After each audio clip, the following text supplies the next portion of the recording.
Abandonne le poids de ta journée. Ressens où ton dos s'appuie contre le matelas, où ta nuque s'enfonce dans l'oreiller, où tes mains se posent à plat sur les draps. La maison est calme autour de toi. Dehors, la nuit recouvre tout. Tu peux fermer les yeux quand tu veux. Tu peux écouter, et laisser les images venir te chercher. Ce soir, tu vas devenir une baleine bleue. Pas une image de baleine. Pas un dessin de baleine vu de loin sur un livre d'école. Une vraie baleine bleue, dans les eaux glacées de l'océan austral, à la pointe sud de la planète. Tu vas habiter, pendant une nuit, le corps du plus grand animal qui ait jamais existé sur cette terre, plus grand que les sauropodes du Jurassique, plus lourd que tout ce que la planète a porté avant lui. Ton corps va changer. Imagine d'abord la transformation. Tu es allongé dans ton lit, et ton corps commence à s'étirer. Tes épaules s'élargissent, ton dos s'allonge, ton ventre s'arrondit. Tes bras se rétractent contre tes flancs et deviennent deux longues nageoires pectorales, de 3 mètres chacune, faites des mêmes os que tes anciennes mains. Un humérus, un radius, un cubitus, des phalanges, mais aplaties, palmées, devenues rames. Tes jambes fusionnent et disparaissent. À leur place, une longue colonne vertébrale qui se termine par une nageoire caudale horizontale, large de 7 mètres, capable de propulser ton corps entier d'une seule poussée. Tu grandis encore. 25 mètres. 27 mètres. 30 mètres de la pointe du museau à l'extrémité de la queue. La longueur d'un immeuble couché sur le côté. La taille de 3 autobus mis bout à bout. Et tu pèses. Tu pèses 150 tonnes.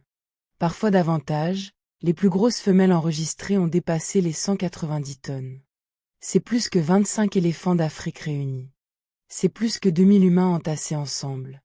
Aucun animal terrestre vivant n'approche un dixième de cette masse. Et pourtant, tu existes dans l'océan austral en ce moment même, suspendu dans l'eau qui te porte exactement comme l'eau peut porter une telle masse, parce qu'elle a une densité presque identique à celle de tes tissus. Tu n'as pas de poids dans l'eau. Tu flottes, neutre, comme un astronaute en apesanteur, sans effort, sans muscles qui se contractent pour te tenir debout. Toute la pesanteur que tu ressentais sur tes os, en tant qu'humain, vient de disparaître. C'est cela, le secret des grands cétacés. Sur Terre, ton propre poids t'aurait écrasé. Dans l'océan, tu peux atteindre cette masse parce que rien n'a besoin de la porter contre la gravité. Tu prends ta première inspiration de baleine. Au sommet de ta tête, à 9 mètres du bout de ton museau, 2 narines s'ouvrent, c'est ton évent. Pas des narines comme les tiennes, latérales, sur un visage. 2 trous au sommet du crâne, qui s'ouvrent et se ferment par contraction musculaire active. Quand tu souffles, l'air sort en un jet vertical qui peut atteindre 9 mètres de haut au-dessus de la surface. Ce souffle est visible à plusieurs kilomètres de distance. C'est par lui que les baleiniers, autrefois, repéraient les rorquals à l'horizon. L'air entre par tes évents, calmement. Tes poumons se remplissent. L'air ressort. Tu inhales en quelques secondes un volume d'air équivalent à plusieurs centaines de litres. Tes poumons sont énormes, chacun peut contenir 3000 litres. Et ils sont particulièrement efficaces.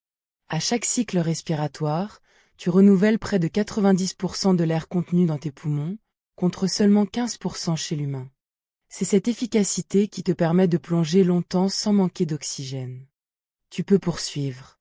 Tu es à la surface, en ce moment, dans l'océan austral.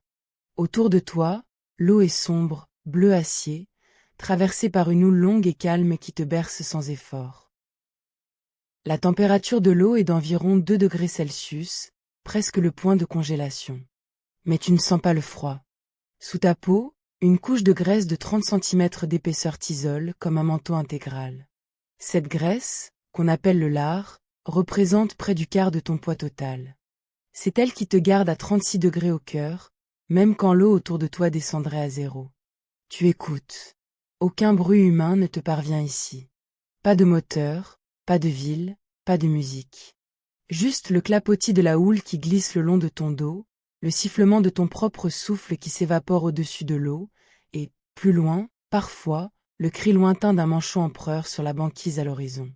Tu lèves un œil vers le ciel. Tes yeux sont placés latéralement, un de chaque côté de la tête, et tu ne vois jamais une scène complète comme un humain. Tu vois 2 mondes simultanés, un à gauche et un à droite, qui se recouvrent à peine devant ton museau. L'œil gauche regarde un horizon, l'œil droit regarde un autre horizon, et ton cerveau intègre ces deux perceptions parallèles sans jamais les fondre comme au cerveau le fond. Pour toi, le ciel se déploie de chaque côté comme une voûte coupée en deux. Au-dessus, c'est l'hémisphère sud. La nuit polaire de l'été austral n'est pas encore tombée. On est en décembre, le crépuscule s'attarde longtemps sous ces latitudes. Le ciel est d'un gris bleuté. Tu vois, à l'est, les premières étoiles s'allumer. La croix du sud, ses 4 étoiles principales, est déjà visible. Au-dessus, le nuage de Magellan, cette petite galaxie compagne de la Voie lactée, brille comme une tache lumineuse diffuse. Tu prends une nouvelle inspiration. Tu peux ressentir l'air qui pénètre dans tes poumons immenses. Tes côtes, 15 paires de chaque côté, articulées avec une grande souplesse, s'écartent pour accueillir le volume. Ta cage thoracique se gonfle. Sous tes côtes, sur le côté gauche, ton cœur bat. Ton cœur est énorme. 600 kilos. La taille d'une petite voiture compacte. C'est le plus gros cœur de tout le règne animal. Ses ventricules pourraient contenir une personne entière. À chaque contraction, il propulse plus de 200 litres de sang dans ton corps. Et il bat sans hâte. À la surface, en respiration tranquille, il ne bat qu'entre 4 et 8 fois par minute. Quand tu plongeras tout à l'heure, son rythme descendra encore, jusqu'à 2 battements par minute aux plus grandes profondeurs. C'est ce qu'on appelle la bradycardie de plongée. Tous les mammifères marins la pratiquent. Elle économise l'oxygène pendant les longues apnées. Tu peux ressentir, dans ton corps de baleine, ce ralentissement. Un cœur qui bat toutes les 7 ou 8 secondes. Le sang qui circule en silence, à un débit prodigieux mais à une cadence presque suspendue. Tes globules rouges, plus nombreux et plus chargés en hémoglobine que ceux d'un humain, stockent l'oxygène pour les longues apnées à venir. Tu décides de plonger. Tu basculeras vers l'avant, ta nageoire caudale s'élèvera dans l'air en un geste majestueux, et tu disparaîtras sous la surface. C'est le geste qu'on appelle le sondage. Les baleiniers s'en servaient autrefois pour reconnaître les espèces. La baleine bleue, contrairement aux baleines à bosse, ne sort presque jamais entièrement sa queue de l'eau lors d'une plongée ordinaire. Mais quand elle le fait, c'est pour aller chercher quelque chose en profondeur. Tu inhales une dernière fois. Le volume de tes poumons se gonfle au maximum. Et tu plonges. La surface se referme au-dessus de toi. Le bleu acier du jour devient plus sombre à mesure que tu descends. 20 mètres. 50 mètres. La lumière diminue. À 100 mètres de profondeur, il fait déjà plus sombre que l'intérieur d'une chambre éclairée par une seule bougie. À 200 mètres, c'est la pénombre constante. La couleur de l'eau, autour de toi, est devenue d'un bleu profond, presque noir, traversé d'un cône de lumière vert pâle qui descend obliquement depuis la surface lointaine. Tu descens en glissant. Ton corps massif fend l'eau sans effort. Une seule battue lente de ta nageoire caudale te propulse en avant pendant plusieurs secondes. Tu peux atteindre des vitesses de pointe de 50 km/h quand tu accélères, mais en croisière, tu te déplaces à 6 ou 8 km/h, sans hâte, glissant comme un planeur dans un courant invisible. Tu peux arrêter ici. L'air entre. L'air ressort. Tu ressens ton corps qui descend. La pression augmente à mesure que tu plonges. À 100 mètres, 10 atmosphères de pression, 10 kg par centimètre carré sur chaque centimètre de ta peau. À 200 mètres, 20 atmosphères. Pour un humain, ce serait insupportable. Pour toi, c'est confortable. Tes poumons, pendant la plongée, se compriment progressivement, et l'air qu'ils contiennent est repoussé dans des conduits cartilagineux plus résistants qui empêchent l'azote de se dissoudre dans ton sang. Tu ne risques pas l'accident de décompression que connaissent les plongeurs humains. Et tu peux rester longtemps en apnée. La plupart des plongées de baleines bleues durent entre 10 et 20 minutes. Mais certains de tes cousins rorquals descendent jusqu'à 90 minutes en apnée, à des profondeurs de 800 ou 900 mètres. Tu portes en toi des réserves d'oxygène prodigieuses, non seulement dans tes poumons, mais aussi dans ton sang et dans tes muscles, qui contiennent une protéine appelée myoglobine, 10 fois plus concentrée que chez l'humain. Cette myoglobine stocke l'oxygène à l'intérieur même des fibres musculaires, prêt à être consommé pendant l'apnée. Tes muscles, à la dissection, sont presque noirs, tellement la myoglobine y est concentrée. Tu atteins 200 mètres. La lumière, ici, est crépusculaire. Tu ne vois plus le détail des choses. Mais tu n'as pas besoin de tes yeux pour ce que tu vas faire. Ton sens principal, dans cet univers, n'est pas la vue. C'est l'audition. Tes oreilles, à l'extérieur, sont presque invisibles, deux minuscules orifices à peine plus larges qu'une mine de crayon, situés derrière chaque œil. Mais à l'intérieur, ton oreille interne est immense, et particulièrement sensible aux basses fréquences. Tu perçois des sons que l'humain ne perçoit pas, des infrasons en dessous de 20 Hz, qui voyagent dans l'eau sur des distances prodigieuses. Et tu écoutes. L'océan, dans tes oreilles de baleine, n'est pas silencieux. C'est un monde sonore d'une richesse extraordinaire. Tu entends, à des dizaines de kilomètres, le craquement de la banquise antarctique qui se déplace. Tu entends, à des centaines de kilomètres peut-être, le chant d'une autre baleine bleue qui appelle dans les profondeurs. Tu entends, plus près, les frottements et les claquements de millions de petits crustacés qui se déplacent en formation autour de toi. Parce qu'ici, à cette profondeur, dans ces eaux australes, il y a quelque chose que tu cherches. Le krill. Tu peux ressentir leur présence avant de les voir. Une vibration particulière dans l'eau, une signature acoustique faite de millions de minuscules détonations. Le claquement des pattes thoraciques de chaque individu qui nage en groupe serré. Tu te diriges vers cette signature. Tu glisses dans la pénombre verte, ton corps immense traçant un sillage silencieux dans l'eau froide. Et tu les vois. Un nuage. Un nuage immense de petites créatures roses qui flottent en suspension à 200 mètres de profondeur, sur une épaisseur de plusieurs dizaines de mètres. Un essaim qui s'étend, dans l'eau, sur plusieurs kilomètres de longueur. Des milliards d'individus rassemblés en un seul superorganisme à la dérive. Chacun de ces petits êtres s'appelle Faousia superba. Le krill antarctique. Un crustacé euphausiacé qui mesure entre 5 et 6 cm adultes, qui possède des yeux noirs énormes, des antennes longues, 10 paires d'appendices thoraciques, et une carapace rose translucide qui le rend presque luminescent dans la lumière crépusculaire. Sa biomasse totale, dans l'océan austral, est estimée à 400 millions de tonnes, sans doute la plus grande biomasse d'une seule espèce animale sur Terre. Chaque krill, individuellement, est une merveille de biologie. Ses yeux composés contiennent des milliers d'omatidies. Chaque omatidie est un petit œil indépendant qui capte une fraction du champ visuel et qui transmet son information à un système nerveux central minuscule mais étonnamment efficace. Sur ses flancs, des organes bioluminescents appelés photophores émettent une lueur bleu-vert qui sert à la communication entre individus dans l'obscurité des grandes profondeurs. Chaque nuit, l'essaim entier effectue une migration verticale spectaculaire. Il monte vers la surface pour se nourrir du phytoplancton qui photosynthétise dans la zone éclairée pendant le jour, puis redescend vers les profondeurs au lever du soleil pour échapper aux prédateurs. Cette migration verticale, multipliée par les milliards d'individus de l'océan austral, représente le plus grand mouvement de biomasse animale de la planète, chaque jour, sans bruit, en silence dans l'eau. Et ce krill, lui-même, dépend d'un autre cycle. Il se nourrit de phytoplancton, des microalgues qui flottent dans la zone éclairée de l'océan. Ces microalgues, à leur tour, dépendent de nutriments dissous dans l'eau, du fer, des nitrates, des phosphates, qui sont apportés par la fonte de la banquise et par les courants ascendants qui remontent les eaux profondes vers la surface. Tout l'écosystème du krill repose sur l'existence de la glace de mer Antarctique, qui se forme en hiver et se brise en été en libérant ses minéraux.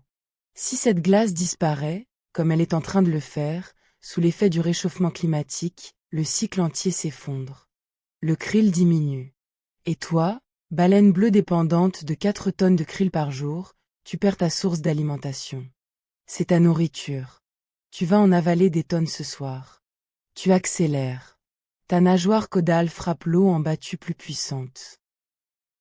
Ton corps prend de la vitesse. Tu fonces vers l'essaim, museau en avant, à 10, 12, 14 km par heure. Tu sens le déplacement de l'eau autour de ton corps, le frottement de ta peau contre les molécules d'eau, la résistance qui augmente à mesure que tu accélères. Et juste avant d'atteindre l'essaim, tu ouvres ta bouche. Une explosion. Pas un bruit, mais un événement mécanique gigantesque. Ta mâchoire inférieure, articulée d'une façon particulière chez les rorquals, s'écarte largement de ton crâne. Ta gorge s'aguilate. Sur le dessous de ton corps, depuis ton menton jusqu'à ton nombril, ta peau présente une centaine de longs sillons élastiques qui s'étirent comme un soufflet d'accordéon. Ces sillons s'ouvrent, et toute la peau de ta gorge se déploie en une poche immense. En quelques secondes, tu engouffres 80 mètres cubes d'eau de mer. 80 000 litres. Plus que le volume de ton propre corps. Tu deviens une sorte de bouche gigantesque, propulsée par l'inertie de ton plongeon, qui avale d'un seul coup une partie du nuage de krill. On appelle cela le longe feeding. La méthode de chasse à coups d'élan. Tu refermes ta mâchoire. Et maintenant, tu dois trier. Dans ta bouche, mélangée à l'eau de mer, des dizaines, des centaines de milliers de petits krills frétillent et tentent d'échapper. Tu vas devoir expulser l'eau sans expulser le krill. Et pour cela, tu possèdes un dispositif unique au monde. Tes fanons. Pendus au palais de ta mâchoire supérieure, comme des lames de store vénitiens géants, tu portes environ 300 plaques de fanons de chaque côté. 600 en tout. Chaque plaque est faite de kératine, la même protéine qui forme tes anciens cheveux et tes anciens ongles d'humain. Chaque plaque mesure jusqu'à 1 mètre de long, et son bord intérieur s'effiloche en milliers de fibres parallèles, formant une sorte de tamis biologique. Tu pousses l'eau avec ta langue. Ta langue. Ta langue à elle seule pèse 3 tonnes. Le poids d'un éléphant d'Asie. Elle remplit entièrement la cavité buccale et elle est suffisamment musculeuse pour repousser le volume d'eau qui s'y trouve.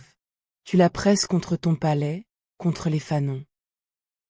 L'eau s'échappe entre les fanons, à travers le tamis de fibres, sans le krill, qui reste prisonnier à l'intérieur de ta bouche. Et quand toute l'eau est repartie, tu avales. Tes dizaines de milliers de krills passent dans ton œsophage. Mais ton œsophage est étonnamment étroit. Pour un animal de cette taille, sa diamètre n'excède pas une dizaine de centimètres. C'est une caractéristique des grands rorquals. Tu ne pourrais pas avaler un poisson de la taille d'un homme, même si tu en avais l'envie. Ta gorge est calibrée pour des proies microscopiques avalées en masse. Le krill descend dans ton estomac. Tu as 4 estomacs, en fait, comme une vache. Un premier compartiment musculeux qui broie. Un second qui dissout. Un troisième qui digère par enzyme. Un quatrième qui absorbe. Le krill, à mesure qu'il transite, est progressivement transformé en huile, en protéines, en sels minéraux, qui passent dans ton sang et nourrissent les milliards de cellules de ton corps immense. Tu peux ressentir cela. Un fonctionnement digestif gigantesque, en cours en silence au cœur de ton corps. Une machine biologique qui transforme 400 millions de tonnes annuelles de krill antarctique en chair de baleine. Tu vas répéter ce geste plusieurs centaines de fois cette nuit. Dans une bonne nuit de chasse, tu peux engloutir jusqu'à 3 tonnes 600 de krill. 3600 kilos. Le poids d'un petit éléphant, avalé en bouchées successives à travers les profondeurs de l'océan austral. C'est ta saison d'engraissement. Tu peux poursuivre. Tu remontes vers la surface après ce premier coup d'élan. Ton corps massif, alourdi par sa nouvelle ration, glisse en remontant. Tu peux ressentir la pression qui diminue autour de toi. L'eau s'éclaircit progressivement. Le bleu sombre redevient bleu acier. Et tu perces la surface dans une éruption d'eau et d'écume. Tu souffles. Le jet vertical de thon et vent monte à 9 mètres dans le ciel austral. Un panache blanc, visible à plusieurs kilomètres, qui marque ta présence dans cette vaste eau. L'air entre, calmement. L'air ressort. Tu peux te reposer un instant à la surface. Tu nages à allure paisible, en larges battements de nageoires caudales. Autour de toi, l'océan austral s'étend dans toutes les directions. Au sud, à quelques dizaines de kilomètres, la banquise antarctique. À l'horizon, des icebergs blancs et bleus dérivent en silence, soulevés et abaissés par la longue houle. Quelques pétrels géants planent sans effort sur les courants ascendants. Au-dessus, dans le ciel qui s'assombrit, les premières étoiles brillent maintenant clairement. Tu peux ressentir, dans ton corps, le coup énergétique colossal de ce coup d'élan que tu viens d'effectuer. Le longe feeding est l'un des comportements les plus exigeants du règne animal. Quand tu ouvres ta bouche à pleine vitesse, la résistance de l'eau qui s'engouffre dans ta poche buccale agit comme un frein gigantesque. Tu perds en une fraction de seconde plus de 80% de ta vitesse. Tu dois ensuite reprendre ta course depuis presque l'arrêt, ce qui exige une dépense d'énergie considérable. Les biomécaniciens qui étudient les rorquals ont calculé qu'un seul coup d'élan consomme l'équivalent énergétique de plusieurs centaines de kilojoules. C'est pour cela que tu ne peux pas le pratiquer indéfiniment. Une baleine bleue effectue en moyenne entre 50 et 200 linges par jour, en alternant des phases de chasse intensive avec des phases de repos. Et c'est aussi pour cela que tu as besoin d'essaims de krill suffisamment denses. Si l'essaim est trop peu concentré, tu dépenses plus d'énergie à le poursuivre que tu n'en gagnes à le manger. Tu serais en déficit calorique permanent. L'océan austral est, par chance pour toi, l'un des rares endroits au monde où la densité du krill atteint régulièrement ses seuils favorables. Plusieurs grammes de krill par mètre cube, parfois plusieurs dizaines, dans les essaims les plus denses. C'est pour cela que tes ancêtres ont, depuis des millions d'années, choisi ces eaux glacées comme zone d'alimentation principale. Les contraintes thermiques sont compensées par l'extraordinaire productivité biologique de ces eaux. Tu n'es pas seul. À quelques kilomètres de toi, tu peux ressentir la présence d'une autre baleine bleue. Tu ne la vois pas. La surface de l'océan est trop grande, ta vision trop limitée. Mais tu l'entends. Tu entends, dans les couches profondes en dessous, un long chant qui se propage. Tu décides de répondre. Tu vas chanter aussi. Tu plonges légèrement, à une cinquantaine de mètres sous la surface, là où les conditions acoustiques sont optimales. Tu fermes ta bouche. Tu places ton corps en position quasi verticale, tête vers le haut. Et tu engages tes muscles laryngés. Tu chantes. Le son que tu produis n'est pas un son comme ceux que tu connaissais en tant qu'humain. Tu ne chantes pas avec ta gueule ouverte. Tu chantes en faisant circuler l'air entre des poches d'air internes situées dans ton crâne et dans ton cou. Tu chantes sans expulser l'air vers l'extérieur, il fait des allers-retours en circuit fermé entre ces poches, et tu modules la vibration en serrant ou en relâchant des structures cartilagineuses dans ton larynx. Et la fréquence que tu émets est très basse. Entre 10 et 40 Hz. C'est en dessous du seuil audible de l'humain, qui est de 20 Hz environ.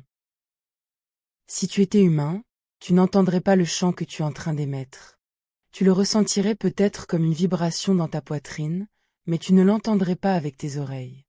Ce sont des infrasons. Et ce chant est puissant. Il atteint un volume de 188 décibels sous l'eau. C'est le son le plus fort jamais mesuré produit par un être vivant. Plus fort qu'un avion à réaction au décollage entendu à proximité.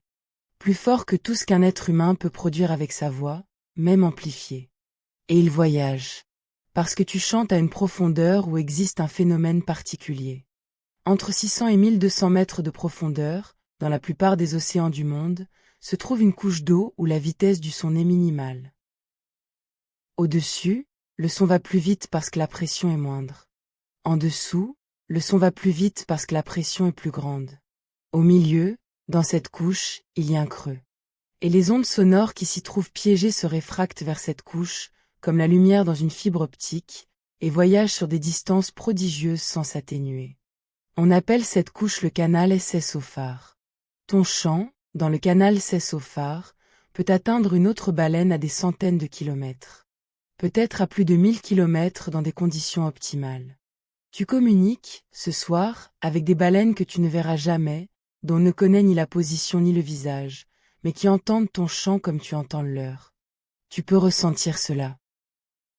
Et toi, suspendu à 50 mètres sous la surface, dans l'océan austral, qui émet un chant en infrason à 188 décibels, et qui reçoit en réponse, à travers le canal SS-OFAR, le chant d'une autre baleine bleue située peut-être à 600 km au nord, dans des eaux plus chaudes.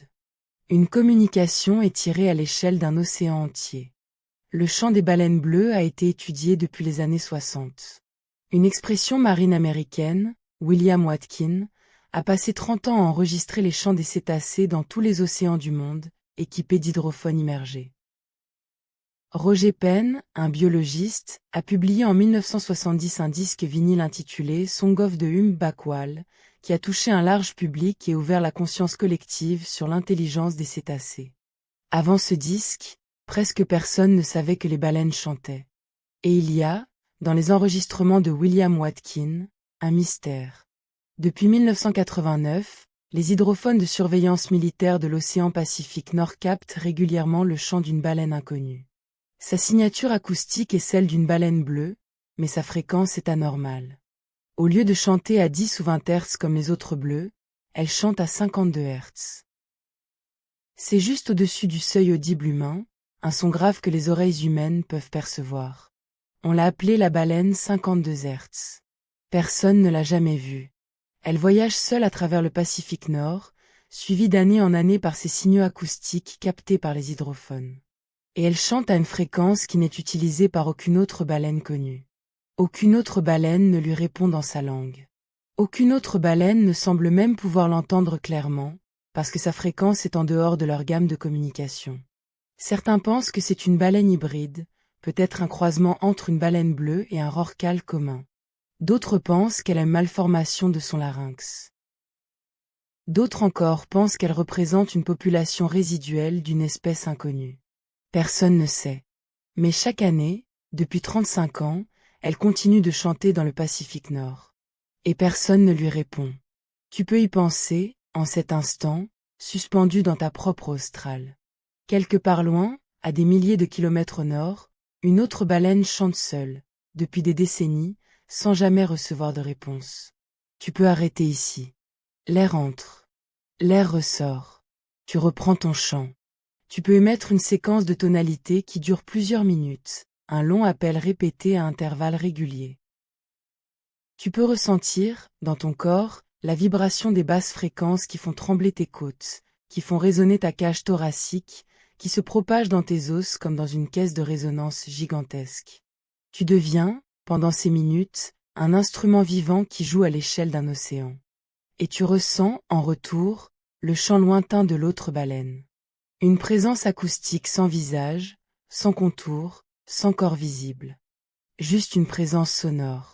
Une consoeur de ton espèce qui existe quelque part dans la même grande masse d'eau. C'est une forme de compagnie particulière. Tu remontes à la surface après ton chant. Tu souffles à nouveau.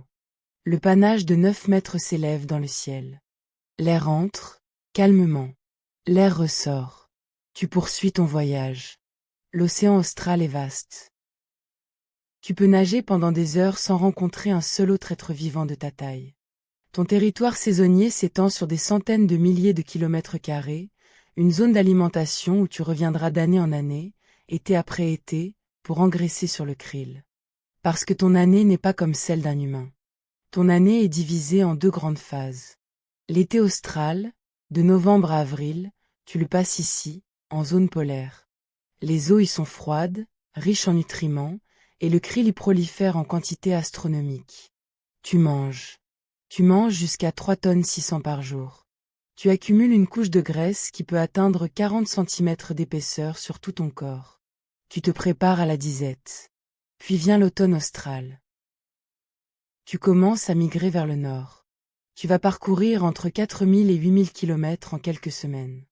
Tu suis des routes que tes ancêtres ont empruntées avant toi, transmises de génération en génération sans qu'on sache exactement comment cette mémoire fonctionne. Tu remontes vers l'équateur, vers les eaux tropicales et subtropicales. Tu nages sans hâte, en surface la plupart du temps, parce que les eaux profondes sur ton trajet sont peu poissonneuses et qu'il ne sert à rien d'y plonger. Tu arrives dans les eaux chaudes en hiver austral. Là, tu ne manges presque plus. Le krill est rare sous ces latitudes. Tu vis sur tes réserves de graisse accumulées en été. Tu peux perdre jusqu'à 1/3 de ton poids corporel pendant cette saison de jeûne. Mais c'est là, dans ces eaux chaudes, que se déroule l'autre grand événement de ta vie. La reproduction. Si tu es une femelle, tu peux mettre bas un baleineau tous les 2 à 3 ans.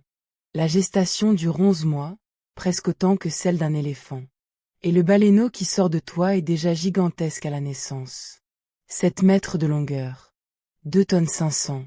Plus grand qu'un cheval adulte, dès sa première seconde de vie. Il sort de toi la queue en premier. Contrairement à la plupart des autres mammifères, c'est une adaptation pour éviter qu'il ne se noie pendant l'accouchement. Tu le pousses ensuite vers la surface pour qu'il prenne sa première respiration. Ce premier souffle est crucial. S'il manque cette première inspiration, il se noie. Et puis tu l'allaites. Tu l'allaites sous l'eau, ce qui est une prouesse de mammifères marins. Tes mamelles sont enfouies dans des fentes ventrales pour rester hydrodynamiques. Et tu les expulses au moment de la tétée, et le baleineau les saisit avec sa langue, formée pour épouser leur forme. Tu contractes alors les muscles autour de tes glandes mammaires et tu lui injectes le lait directement dans la bouche. Et ton lait est extraordinaire.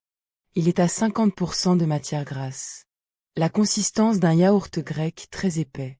Le double, en concentration énergétique, du lait le plus gras des mammifères terrestres. Tu produis 200 kg de ce lait par jour, et ton baleineau en boit toute la quantité. Il grandit. Vite. Près de 90 kg par jour. 1 mètre de longueur par mois. À 7 mois, quand tu cesseras de l'allaiter et qu'il commencera à manger du krill par lui-même, il pèsera déjà 20 tonnes. Tu l'auras élevé pendant ces 7 mois sans pratiquement manger toi-même, en vidant tes réserves de graisse accumulées en été dans l'océan austral. Tu auras perdu peut-être 30, 40 tonnes de ton propre poids pour le construire. Tu peux ressentir, en cet instant, cette transmission. Ce don de ton corps à un autre corps. Cette continuité d'une vie qui dépend entièrement de la tienne pendant ces premiers mois. Tu peux arrêter ici. L'air entre. L'air ressort. Tu remontes en pensée la chaîne du temps de ta vie. Tu deviendras mature sexuellement vers 8 ou 10 ans. Tu auras déjà la taille adulte, mais ton corps continuera à se développer jusqu'à environ 25 ou 30 ans, où tu atteindras ta maturité physique complète. Et puis tu vivras longtemps. Longtemps. 80 ans en moyenne. Peut-être 90. Certaines baleines bleues ont peut-être franchi le siècle, mais c'est difficile à confirmer parce qu'on ne sait pas dater précisément les individus très âgés. Tu vivras plus longtemps qu'un humain. Et pendant cette longue vie, tu effectueras peut-être 40 migrations entre les eaux antarctiques et les eaux tropicales. Tu auras peut-être 15 ou 20 baleineaux. Tu auras parcouru, au total, plus d'1 million de kilomètres à la surface des océans. Tu auras avalé plusieurs millions de tonnes de krill. Tu auras chanté des dizaines de milliers d'heures. Tu poursuis ta nuit dans l'océan austral. Tu décides de plonger à nouveau. Cette fois, plus profond. Tu remplis tes poumons. Tu bascules vers l'avant. Ta nageoire caudale s'élève. Tu plonges. 100 meters. 200 mètres. 300 mètres. À cette profondeur, la lumière est presque complètement absente. Tu nages dans une obscurité dense, légèrement bleutée. Pour un humain, ce serait un cauchemar. Pour toi, c'est le silence habité. Tes oreilles continuent de capter 1000 signaux acoustiques que ta peau ne ressent pas. Tu rencontres, en glissant, des créatures qui vivent à cette profondeur. Des calamars qui ne montent jamais à la surface. Des poissons lanternes dont les flancs sont parsemés de petites lumières bioluminescentes. Chaque espèce a un motif distinctif, qui sert à se reconnaître entre congénères dans le noir. Des méduses translucides qui ondulent comme des fantômes. Des crevettes oranges qui explosent en nuages d'encre bioluminescente quand un prédateur s'approche. Tu ne les manges pas. Tes fanons sont calibrés pour le krill, pas pour ces créatures plus grosses. Tu glisses parmi eux comme une montagne mouvante qui ne s'intéresse pas à eux. À 400 mètres de profondeur, tu fais demi-tour. Tu remontes. Tu prends de la vitesse. Tu sens ton corps qui s'arrache à la pression, qui retrouve sa flottabilité. Tu perces la surface en nouveau jaillissement. L'air entre. L'air ressort. Tu peux poursuivre. Tu nages maintenant à la surface, sous un ciel piqueté d'étoiles. Le ciel austral, contrairement au ciel boréal, ne contient pas d'étoiles polaires bien marquées. Mais il contient des merveilles que les habitants de l'hémisphère nord ne voient jamais. La croix du Sud, ces 4 étoiles principales en forme de losange étirée. Alpha du Centaure, le système stellaire le plus proche du Soleil, a seulement 4 années-lumière. Le grand nuage de Magellan, qui scintille comme une tache lumineuse diffuse dans le ciel sud, à 160 000 années-lumière de la Terre, une galaxie compagne de la nôtre, qui contient à elle seule 30 milliards d'étoiles. Tu vois tout cela en levant les yeux vers le ciel. Mais ton intérêt principal n'est pas le ciel. Il est dans l'eau. Tu nages, et tu peux ressentir, à des dizaines de kilomètres, la présence d'un autre essaim de krill. Tu te diriges vers lui. Le radar acoustique de ton cerveau cartographie l'océan autour de toi en permanence, intégrant les sons proches et lointains pour te donner une image mentale de l'environnement bien plus riche que ce que tes yeux pourraient te montrer. Et au cœur de ton crâne énorme, ton cerveau effectue ses calculs en silence. Ton cerveau pèse environ 7 kilos. C'est le deuxième plus gros cerveau de tous les animaux qui ont jamais existé sur la planète, seul celui du cachalot le dépasse. Il est 3 fois plus lourd que celui d'un éléphant adulte.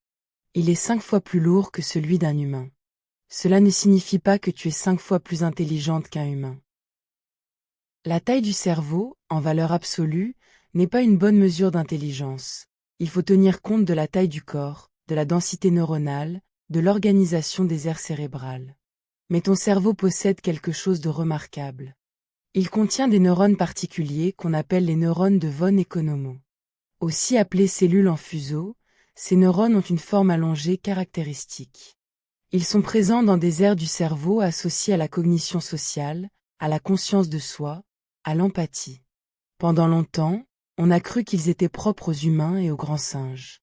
Mais on les a découverts ensuite chez les éléphants et chez plusieurs espèces de cétacés, dont les baleines bleues. Tu portes en toi, en cet instant, des neurones de von Economo. Tu partages avec les humains, avec les chimpanzés, avec les éléphants, une architecture neuronale spécifique liée à des fonctions cognitives complexes. Les scientifiques pensent que ces neurones permettent une transmission rapide d'informations entre des aires cérébrales distantes et qu'ils jouent un rôle dans la conscience de soi et dans la cognition sociale. Tu es peut-être consciente de toi-même en tant qu'individu distinct du reste du monde. Tu peux ressentir cela. Une présence intérieure. Un sens d'être quelqu'un. Pas seulement un corps qui réagit à des stimuli, mais une perspective qui regarde le monde depuis l'intérieur de ce corps. Personne ne sait avec certitude ce que ressentent les baleines. On ne peut pas leur demander. Mais les indices comportementaux, la complexité de leur chant, la durée de l'attachement entre mères et baleineaux, la coordination des groupes, la mémoire des routes migratoires sur des décennies, suggèrent que leur vie intérieure n'est pas simple. Tu peux poursuivre, en pensant à ce que tes autres sens te donnent. Tu n'as pas d'écholocation comme les cachalots ou les dauphins. Les odontocètes, les cétacés à dents, ont développé un système actif où ils émettent des clics aigus et écoutent leur écho pour cartographier l'environnement, exactement comme un sonar. C'est un sens étranger à toi. Toi, mysticette, baleine à fanon, tu reposes sur l'audition passive. Tu écoutes les bruits ambiants de l'océan et tu en tires une compréhension du monde qui t'entoure, sans émettre activement de signaux de localisation. Mais cette audition passive est extraordinairement riche. Ton oreille interne contient plus de 50 000 fibres nerveuses qui transmettent l'information sonore à ton cerveau, bien plus que chez l'humain. Et la zone de ton cerveau dédiée au traitement auditif est proportionnellement plus grande, plus richement développée, plus densément connectée que chez la plupart des autres mammifères. Tu vis dans un univers où entendre est primordial, et ton système nerveux a été modelé par 50 millions d'années d'évolution acoustique. Tu peux discriminer, dans le bruit ambiant de l'océan, des sons qu'un humain ne saurait même pas distinguer. Tu reconnais peut-être la signature acoustique de chaque baleine bleue de ta région, comme tu reconnaîtrais une voix familière au téléphone. Tu peux estimer la distance d'un congénère à partir de la qualité du son qui te parvient, en fonction de l'atténuation des fréquences hautes par rapport aux basses. Tu peux peut-être même percevoir, dans la signature d'un chant, l'état émotionnel ou physiologique de celui ou celle qui chante.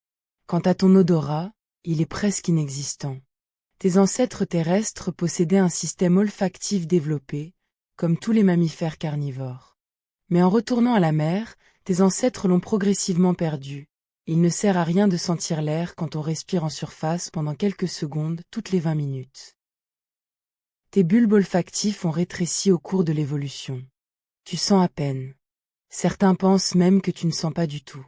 Une autre dimension perceptive que tu as échangée contre l'audition basse fréquence. Le toucher, en revanche, est très présent.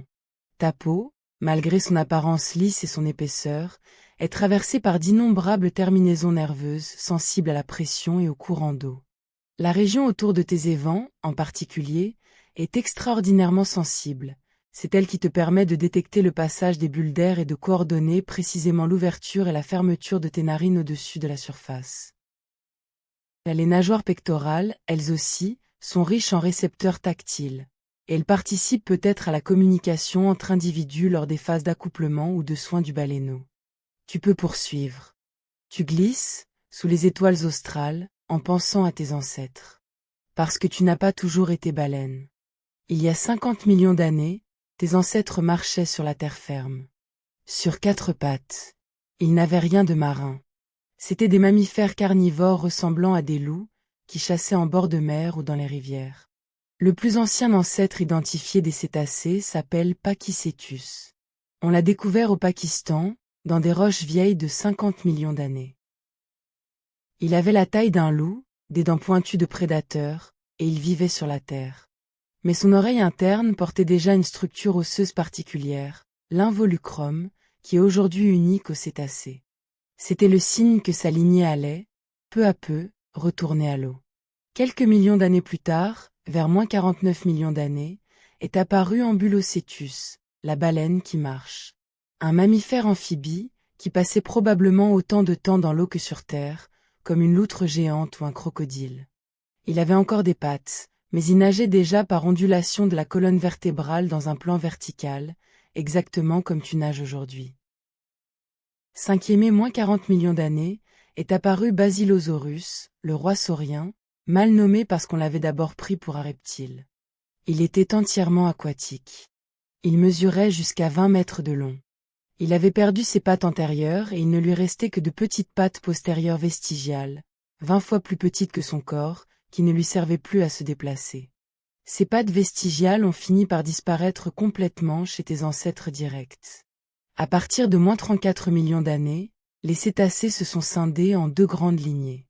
D'un côté, les odontocètes, les cétacés à dents, dont les cachalots, les dauphins, les orques. De l'autre, les mysticètes, les cétacés à fanons, dont tu fais partie. Ta lignée a inventé la filtration. Tes ancêtres ont perdu leurs dents fonctionnelles et développé les plaques de kératine qui te servent aujourd'hui à trier l'eau du krill. Tu portes en toi 50 millions d'années d'évolution aquatique.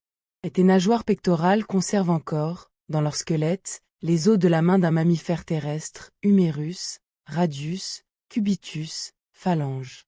Tu as 5 doigts à chaque nageoire, parfaitement identifiables sur ton squelette, même s'ils sont enveloppés dans une police. À l'intérieur de ton bassin, tu portes encore 2 petits os flottants, vestiges des os ciliaques de tes ancêtres terrestres. Ils ne sont plus connectés à ta colonne vertébrale, mais ils existent encore, témoins fossiles de tes origines lointaines. Tu es une mammifère qui est retournée à la mer. Et ton retour est le plus spectaculaire de toute l'histoire évolutive des mammifères. Tu peux ressentir cela, cette transformation profonde. Tes ancêtres respiraient l'air, comme tu le respires encore. Tu n'as jamais perdu cette nécessité. C'est pour ça que tu dois remonter à la surface tous les 10 ou 20 minutes pour respirer. Tu es une mammifère, malgré tout. Tu es du même côté de l'arbre du vivant que les humains, les éléphants, les chiens, les rats. Les baleines et les humains ont un dernier ancêtre commun il y a environ 95 millions d'années, un petit mammifère insectivore qui vivait à l'ombre des derniers dinosaures. Depuis cet ancêtre, 2 lignées ont divergé. Une lignée est restée terrestre, a évolué vers les ongulés et les primates, et finalement les humains. L'autre lignée est retournée à la mer, a évolué vers les baleines. Tu es la cousine éloignée des humains qui regardent ton souffle depuis les bateaux. Tu remontes à la surface après cette pensée. Tu souffles. Le panache blanc s'élève dans le ciel austral. L'air entre. L'air ressort. Tupur suistan age. Tu peux maintenant penser à l'histoire récente de ton espèce. Avant le 19e siècle, tu étais nombreuse dans tous les océans du monde. Les estimations parlent de 300 à 400 000 individus de ton espèce, répartis dans toutes les mers polaires et tempérées. Tu nageais en relative abondance, suivant tes routes migratoires depuis des millions d'années. Puis sont venus les baleiniers. D'abord les baleiniers basques, dans le golfe de Gascogne, dès le Moyen-Âge. Mais ceux-là chassaient surtout les baleines franches, plus lentes que toi, plus faciles à attraper. Toi, baleine bleue, tu nageais trop vite pour les harponneurs à main des premiers siècles. Tu étais hors d'atteinte. Et puis, au 19e siècle, est venue la mécanisation. Le harpon à canon, inventé par Sven Foyn, un baleinier norvégien, en 1864. Le bateau à vapeur, qui pouvait suivre les baleines les plus rapides. Les usines flottantes, qui pouvaient traiter sur place les carcasses sans avoir besoin de retourner au port. Toute la chasse industrielle s'est organisée en quelques décennies, et tu n'as plus eu d'échappatoire. Au début du XXe siècle, des flottes baleinières norvégiennes, britanniques, japonaises, soviétiques se sont déployées dans l'océan austral.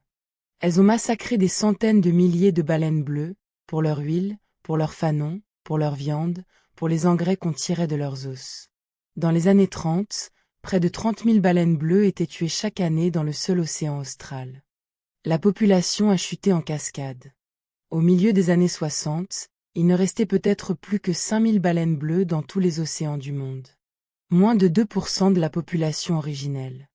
Il a fallu attendre 1966 pour que la Commission baleinière internationale interdise la chasse à la baleine bleue. Et 1986 pour qu'un moratoire général sur la chasse commerciale à toutes les baleines soit instauré. Depuis, ta population se reconstitue. Peu à peu. Les estimations actuelles parlent d'environ 10 à 25 000 baleines bleues dans le monde, c'est beaucoup mieux que les 5 000 des années 60, mais c'est toujours moins du 10e de la population pré-industrielle. Et certaines sous-populations ne se reconstituent pas, celle de l'Antarctique a perdu plus de 95% de ses effectifs originels et reste très fragile. Tu es classé en danger sur la liste rouge de l'UICN. Et de nouveaux dangers ont remplacé les harpons. Les collisions avec les grands navires marchands eurent des dizaines de baleines bleues chaque année. Leur trajectoire migratoire passe aujourd'hui par des couloirs maritimes saturés de cargos. La pollution sonore des moteurs et des sonars perturbe ta communication acoustique. Ton chant à 10 Hz est masqué par le grondement permanent de la marine commerciale, et tu as plus de mal à entendre les autres baleines. Les microplastiques contaminent ton krill et s'accumulent dans ta graisse. Le réchauffement climatique modifie la disponibilité du krill, qui dépend de la glace de mer Antarctique pour son cycle de vie. Tu peux ressentir, en cet instant, cette fragilité. Tu es la plus grande créature de la planète, et tu es aussi parmi les plus vulnérables. Ta taille même te rend dépendante d'écosystèmes complexes et fragiles. Tu ne peux pas vivre sans un océan austral riche en krill. Et l'océan austral, lui-même, dépend d'équilibres climatiques que les humains sont en train de bouleverser. Tu peux arrêter ici. L'air entre. L'air ressort. Tu poursuistanage. Tu décides, ce soir, de simplement exister. Tu nages sans hâte, à la surface, sous le ciel piqueté d'étoiles. La houle te berce avec une régularité tranquille. Ton souffle s'évapore dans l'air froid. Tes pectorales ondulent légèrement pour maintenir ton équilibre. Ta nageoire caudale, en battement paisible, te pousse vers l'avant à quelques kilomètres par heure. Tu n'as nulle part où aller. Tu peux ressentir ton corps immense qui glisse à la surface de l'eau. Tu peux ressentir le froid du vent austral sur la peau de ton dos qui dépasse. Tu peux ressentir, sous toi, les centaines de mètres d'océan profond qui s'étendent jusqu'au fond. Tu peux ressentir, dans tes oreilles, le bruissement permanent de l'océan habité. Tu peux poursuivre. Tu lèves un œil vers le ciel. Les étoiles australes se réfléchissent en 1000 fragments sur la surface de l'eau, autour de toi. Le grand nuage de Magellan brille au-dessus de ta tête. La croix du sud pointe vers le pôle céleste austral, là où aucune étoile brillante ne marque l'axe de rotation de la Terre. Et au-dessus du pôle céleste, là-haut, tu peux apercevoir, parfois, un voile lumineux qui ondule. Des aurores australes. Le pendant des aurores boréales, mais sous l'hémisphère sud, beaucoup moins observées par les humains parce qu'elles se déroulent sur des océans inhabités. Des rideaux verts et roses qui dansent dans le ciel de l'Antarctique, alimentés par les particules solaires qui s'engouffrent dans le champ magnétique terrestre. Tu peux les voir, parfois, depuis la surface de ton océan austral. Ces aurores qui dansent au-dessus de ta tête pendant que tu glisses dans l'eau froide. Un spectacle silencieux. Un dialogue invisible entre le soleil lointain et le noyau de fer en fusion au centre de la planète, qui se manifeste, à la surface, par de la lumière dansante au-dessus d'une mammifère marine en train de respirer. Tu prends une nouvelle inspiration. Et tu décides de plonger une dernière fois. Tu remplis tes poumons. Tu bascules vers l'avant. Ta nageoire caudale s'élève dans le ciel austral, en silhouette contre les étoiles. Et tu disparais sous la surface. Tu plonges, cette fois, dans le canal SS au phare. Tu descends jusqu'à 600, 700 mètres. Là, dans la couche acoustique privilégiée, tu te places en position de chant. Et tu lances ton chant le plus puissant. À 10 Hz. À 188 décibels. Pendant plusieurs minutes. Tu sais que ton chant va voyager. Il va se propager dans le canal SS au phare sur des centaines de kilomètres, peut-être plus de 1000. Il va atteindre d'autres baleines bleues que tu ne verras jamais. Il va leur dire que tu existes. Que tu es ici, dans l'océan austral, en cette nuit de décembre, en bonne santé, prête pour la saison du krill. Et tu écoutes les réponses. Plusieurs chants lointains te parviennent. Différents individus, à différentes distances, à différentes positions. Tu peux distinguer, dans la signature de chacun, des nuances qui te permettent peut-être de les reconnaître individuellement, comme on reconnaît la voix d'un proche au téléphone. Tu fais partie d'un réseau acoustique qui s'étend sur tout l'océan austral. Un réseau invisible, intangible, mais bien réel. Des baleines bleues, à des centaines ou des milliers de kilomètres les unes des autres, qui communiquent en infrasons à travers le canal SSO-Phare. Un Internet biologique antérieur de 50 millions d'années à toute technologie humaine. Tu peux ressentir cela. Tu n'es pas seul, même quand aucune autre baleine n'est visible. Tu es en lien permanent avec tes congénères, à travers le médium acoustique qui transmet tes vibrations à l'échelle d'un océan entier. Tu finis ton chant. Tu remontes vers la surface. Tu perces l'air dans une dernière éruption d'eau et d'écume. L'air entre, calmement. L'air ressort. Tu peux y rester un peu. Tu nages sans hâte à la surface, sous le ciel piqueté d'étoiles. L'eau autour de toi est sombre. La houle est paisible. Tes pectorales ondulent légèrement. Ta nageoire caudale, en battement ralenti, te pousse vers l'avant. Tu peux ressentir, dans ton corps immense, le ralentissement progressif de tout. Ton cœur qui ralentit. Ta respiration qui s'espace. Tes muscles qui se détendent. La transition vers ce que les baleines connaissent comme une forme de sommeil. Parce que les baleines bleues dorment. Pas comme les humains. Pas en fermant complètement les yeux et en perdant conscience pour des heures. Si tu t'endormais comme un humain, tu te noierais, tes muscles respiratoires se mettraient en pause et tu cesserais de remonter à la surface pour souffler. Tu dors d'une autre façon. Une seule moitié de ton cerveau dort à la fois. L'autre moitié reste éveillée, contrôle la respiration, maintient le mouvement, surveille les dangers.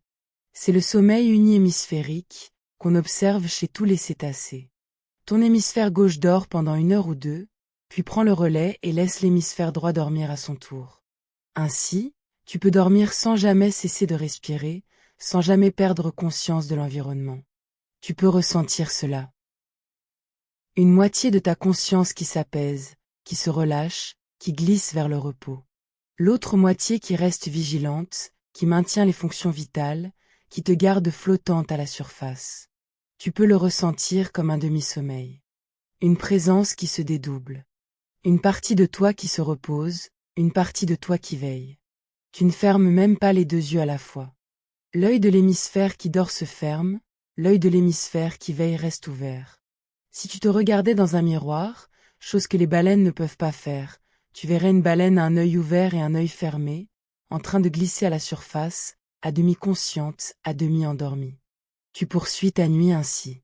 Tu nages en silence, sous les étoiles australes. Tu respires à intervalles réguliers. Tu dors par moitié, alternativement. Tu chantes parfois, et tu écoutes les chants lointains qui te répondent. Tu manges quand un essaim de krill se présente sur ton passage. Et tu attends que la lumière revienne, à l'autre bout de cette longue nuit polaire. Tu peux poursuivre. Tu peux arrêter ici aussi. L'air entre. L'air ressort. Et puis, peu à peu, tu sens autre chose. Tu peux ressentir ton corps qui change à nouveau. Sans hâte. Tu peux ressentir ta nageoire caudale qui rétrécit. Tes nageoires pectorales qui se rétractent et se redéploient en bras humains. Ton corps immense qui retrouve une taille humaine. Tes évents qui disparaissent du sommet de ton crâne. Tes narines qui reviennent sur ton visage. Tu redeviens, en douceur, le corps qui s'est allongé tout à l'heure dans le lit. L'eau de l'océan austral s'estompe autour de toi. Le froid s'éloigne. La houle disparaît. Le ciel piqueté d'étoiles australes se transforme en plafond. Les chants infrasonores se taisent. Le silence revient. Tu es à nouveau dans ta chambre. Tu es allongé dans ton lit. La couverture te touche à nouveau. L'oreiller soutient ta nuque. Le matelas porte le bas de ton dos. Ressens où ton corps repose contre le matelas. Où ta nuque s'enfonce dans l'oreiller. Où tes mains se posent sur les draps. Tu n'es plus une baleine. Tu redeviens un humain qui mesure entre 1,50 m et 2 mètres, qui pèse entre 50 et 100 kilos, qui respire avec 2 narines latérales, qui voit avec 2 yeux dont les champs de vision se recouvrent largement devant le visage, et qui peut maintenant entendre une mouche dans un autre coin de la chambre, mais qui ne pourrait pas entendre un chant à 10 Hz s'il en était à 10 mètres. Tu retrouves ton corps habituel. Et tu peux maintenant penser à ce que tu viens de visiter. Ce soir, tu as vécu, le temps d'une nuit, dans le corps du plus grand animal qui ait jamais existé sur cette planète. Plus grand que les dinosaures. Plus lourd que tout ce qui a marché ou nagé avant lui. Une mammifère qui descend d'un petit prédateur terrestre il y a 50 millions d'années, et qui est retournée à l'océan où ses ancêtres lointains avaient commencé. Une créature dont le cœur pèse 600 kilos, dont la langue pèse 3 tonnes, dont le chant atteint 188 décibels et voyage sur des centaines de kilomètres dans le canal SS au phare. Tu as senti ce que c'est que de respirer par le sommet du crâne. De ne plus avoir de poids parce que l'eau te porte. De plonger pendant 20 minutes en apnée avec un cœur qui ne bat plus que 2 fois par minute. De manger des tonnes de krill en longe feeding. De chanter à 10 Hz pour communiquer avec des congénères que tu ne verras jamais. De dormir par moitié en flottant à la surface, sous des aurores australes qui dansent dans le ciel polaire. Tu as visité une forme de vie qui partage avec toi une origine mammifère lointaine, et qui pourtant habite un monde si différent du tien qu'il en paraît extraterrestre. Et cette forme de vie existe en ce moment même. En cet instant, où tu es allongé dans ton lit, à des milliers de kilomètres au sud, dans les eaux glacées de l'océan austral, des baleines bleues réelles nagent en train de respirer, de chanter, de plonger vers les essaims de krill, de dormir par moitié sous le ciel piqueté d'étoiles. Elles existent indépendamment de toi. Elles ont existé avant que tu ne sois né. Elles continueront, si l'espèce parvient à se reconstituer, longtemps après que tu auras quitté ce monde. Tu peux ressentir cette continuité. Cette planète n'est pas vide. Elle est habitée par des intelligences immenses, lentes, lointaines, dont les vies se déroulent en parallèle de la tienne, sans qu'elles te voient, sans que tu les vois, mais qui partagent avec toi cette même Terre tournante au sein du même système solaire au sein de la même galaxie. L'air entre par ton nez, calmement. L'air ressort. Encore une fois. Tu peux laisser les images du voyage s'estomper, en douceur. Tu peux laisser les chiffres et les profondeurs s'évaporer dans la chaleur du lit. Les 150 tonnes. Les 600 kilos du cœur. Les 300 fanons de chaque côté. Les 10 Hertz du chant. Les 800 kilomètres de migration. Les 11 mois de gestation. Les 200 kilos de lait par jour. Les 9 mètres du jet des vents. Les 20 mètres d'apnée. Les 50 millions d'années d'évolution. Tu peux laisser tous ces nombres se dissoudre, comme des bulles qui remontent à la surface et qui éclatent en silence. Il ne reste plus que toi, dans ton lit, dans ta chambre, sous ta couverture. Et la planète qui te porte. Et quelque part, à l'autre bout de cette planète, dans l'océan austral, une vraie baleine bleue qui glisse à la surface en respirant calmement, en attendant que la longue nuit polaire de l'été austral se résorbe vers le matin. Une consoeur de mammifères, plus lourde que 1000 fois ton corps, qui partage avec toi le même planète, le même atmosphère, le même soleil qui se lève maintenant à un autre point de la Terre. Tu peux ressentir ton corps qui s'enfonce un peu dans le matelas. Tu peux ressentir tes épaules qui s'abandonnent. Tu peux ressentir ta nuque qui se relâche contre l'oreiller. Tu peux ressentir tes mains qui se posent à plat sur les draps, sans effort, sans hâte. L'air entre par ton nez. L'air ressort par ta bouche. Encore une fois. Tu peux ressentir le poids de tes jambes contre le matelas, comme une baleine ressentirait, peut-être, le poids ralenti de sa nageoire caudale dans l'eau profonde. Tu peux ressentir le rythme de ton cœur dans ta poitrine. 60 battements par minute en moyenne. Beaucoup plus rapide que le cœur d'une baleine en plongée, qui ne bat que 2 fois par minute. Tu vis à un rythme accéléré par rapport à ces créatures lentes. Mais tu vis. Tu existes ce soir, dans ce corps humain, dans ce lit. Et c'est suffisant. Tu glisses vers le sommeil. Pendant que tu glisses, pense à ce qui se passe à l'autre bout de la planète. À des milliers de kilomètres au sud, dans les eaux glacées de l'océan austral, une baleine bleue plonge en silence vers un essaim de krill. Elle accélère, ouvre la bouche, engloutit 80 000 litres d'eau. Elle filtre. Elle avale. Elle remonte respirer sous le ciel piqueté d'étoiles australes. Dans le canal cesse au phare, À 600 mètres de profondeur, des champs en infrason voyagent sur des centaines de kilomètres. Des baleines invisibles communiquent à travers l'océan. Une cartographie acoustique se déploie en permanence, intangible mais bien réelle. Au fond du Pacifique Nord, peut-être, la baleine 52 Hz continue son chant solitaire. Personne ne lui répond. Mais elle chante encore, depuis 35 ans. Et au-dessus du pôle austral, des aurores dansent dans le ciel, alimentées par le champ magnétique du noyau de fer en fusion au centre de la Terre. Tout cela se déroule en ce moment même, pendant que tu glisses vers le sommeil. Tout cela continuera pendant que tu dormiras. Pendant que tu rêveras. Pendant que la Terre tournera sur elle-même et autour du Soleil. Tu fais partie de la même Terre que ces baleines lointaines. Tu respires la même atmosphère que celle qu'elles soufflent à la surface de l'océan austral. Tu es composé des mêmes atomes, du carbone, de l'oxygène, de l'hydrogène, du calcium, du fer, qui sont passés par des étoiles mortes, par des nuages galactiques, par des océans primitifs, et qui forment aujourd'hui ton corps comme ils forment le corps de ces baleines. Tu n'es pas séparé d'elles. Tu n'es pas séparé de l'océan austral. Tu n'es pas séparé du krill, des manchots, des pétrels, des étoiles australes au-dessus de la banquise. Tu fais partie de tout cela. Et tu peux maintenant te reposer. Laisse l'image de la baleine s'estomper, en douceur. Laisse l'océan austral se résorber. Laisse les chants infrasonores se taire. Laisse ton corps redevenir, simplement, ton corps. Le corps qui repose dans ce lit, sous cette couverture, dans cette chambre, en cette nuit. Il ne reste plus que toi, et la planète qui te porte, et le sommeil qui vient. Il ne reste plus que la chaleur du matelas sous toi, et la respiration calme qui rythme la nuit.